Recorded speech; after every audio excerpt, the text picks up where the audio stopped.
Hello everyone and welcome to Manhattan Minutes, the most meaningful minutes. I'm Cliff Watkins. And I'm Yvonne Ramirez. We have an interesting show for you today.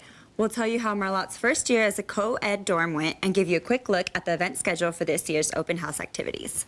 But first, we talked to one K-State student about what it's like to be a minority at a predominantly white university.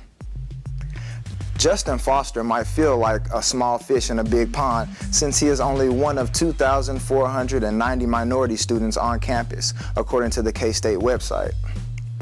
And of those, only 725 are African American. He says at times he can definitely feel the tension. Sometimes, like if I'm on campus at night or something and I'm walking like around someone, like particularly women who are like alone, they tend to like walk faster or like go in a different direction. It's kind of awkward sometimes. Minority enrollment has been growing and is projected to grow even more over the next few years. Speaking of minority groups, the KSU Aikido Club is a small group on campus that teaches self-defense techniques to students.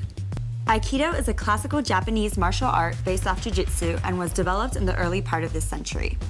Aikido differs from martial arts in the fact that there are no tournaments or competitive action. While used as a means of self-defense, Aikido techniques have been developed to avoid permanent injury to attackers. However, it can still be dangerous, says Lester Loschke, head instructor of KSU Aikido. For example, a policeman in New York studying Aikido did one of our pins on a guy. The guy tried one last time to get out of the pin and ended up snapping his own arm in the pin. So the pin was effective. The policeman didn't break the arm of the guy. The policeman simply pinned him, but the guy broke his arm in the pin. So Yvonne, after watching that, do you feel like if I attacked you right now, you'd be ready to put me in a pin? Probably not, but I know if I was walking back to the dorms late at night, this might come in helpful.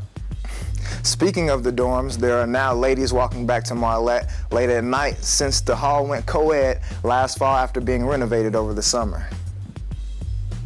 Marlatt houses 594 men and women and offers both traditional rooms and suites. Marlatt was the only residence hall to house all guys, and now West and Boyd are the only single-sex dorms left on campus.